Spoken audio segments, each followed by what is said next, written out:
توبہ کے بعد پاک باز سے شادی ہو سکتی ہے اگر کسی عورت سے غلط تعلق رہے ہوں،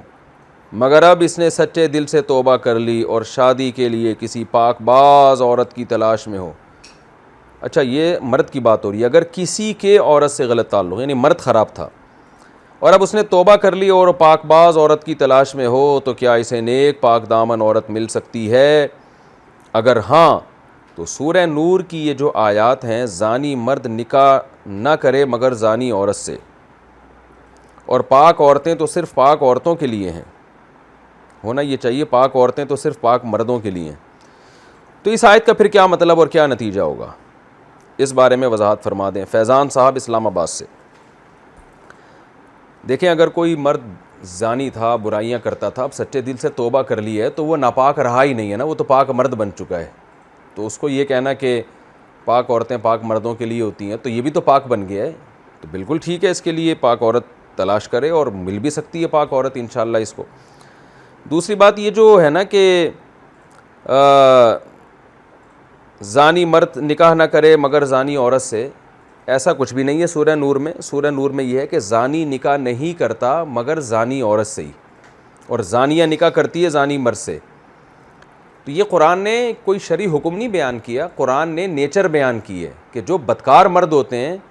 ان کی رغبت بدکار عورتوں کی طرف ہوتی ہے، اور جو بدکار عورتیں ہوتی ہیں ان کی رغبت بھی بدکار مردوں کی طرف، ان کو پاک دامن مرد پسند ہی نہیں آتے۔ یہ ایک نیچر بیان کی ہے قرآن نے، کوئی شرعی حکم نہیں بیان کیا۔ جمہور کے مطابق اس آیت کی یہ تفسیر ہے۔ تو یہ عین ممکن ہے کہ ایک آدمی خود بد کردار ہو مگر اس کو جو نکاح کے لیے عورت ملی وہ بہت با کردار ہو، یہ دھوکے سے بھی ہو سکتا ہے، بہت دفعہ ہوا ہے، ہمارے سامنے ایسے واقعات آئے ہیں کہ عورت بہت نیک پرہیزگار تھی، مرد 2 نمبر آدمی تھا، بد کردار تھا، لیکن عورت کو پتہ نہیں تھا، لڑکی کے والدین کو پتہ نہیں تھا، دھوکے سے شادی ہو گئی، بعد میں پتہ چلے تو 2 نمبر بندہ ہے۔ اب اس میں عورتیں پریشان ہوتی ہیں کہ ہم تو نیک پاک دامن ہیں، ہمیں بد کردار آدمی کیسے مل گیا؟ تو بھائی دھوکے سے دنیا میں سب کچھ ہو سکتا ہے۔ اسی طرح یہ بھی ممکن ہے کہ ایک آدمی بہت زیادہ نیک ہو، اس نے کسی نیک عورت کی طرف پیغام بھیجا، حالانکہ وہ حقیقت میں نیک نہیں تھی، یہ آدمی یہ سمجھ رہا تھا کہ یہ نیک خاتون ہے، لیکن دھوکے سے شادی ہوئی، بعد میں پتہ چلا یہ تو زانی ہے، بد کردار ہے۔ تو یہ پاسبل ہے کہ نیک آدمی کا نکاح بد کردار سے ہو جائے اور نیک عورت کا نکاح بد کردار مرد سے ہو جائے، یہ دنیا اسی چیز کا نام ہے، دھوکے بازی یہاں ہوتی ہے۔ تو یہ کوئی ضروری نہیں ہے جو لوگوں نے فرض کر لیا کہ میں نیک ہوں تو مجھے نیک ہی عورت ملے گی، اور عورت اگر خدا نخواستہ بری ہے تو اسے بندہ بھی برا ہی ملے گا، ایسا نہیں ہوتا، دنیا میں سب کچھ ہوتا ہے۔ اسی وجہ سے ہمیں گراؤنڈ ریئلٹی کو سامنے رکھ کر فیصلے کرنے کا حکم ہے کہ اگر آپ نیک ہیں تو آپ اپنے لیے نیک عورت تلاش کریں۔ تو نیک عورت کا مطلب یہ نہیں کہ جو بھی بس کہہ دے میں نیک ہوں تو آپ مان لیں، بلکہ رشتے ناطے کرنے سے پہلے تحقیق کریں،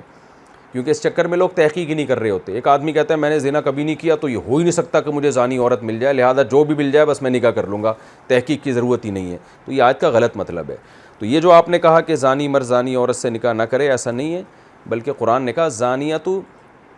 الزانی لا ینکح الا زانیۃ،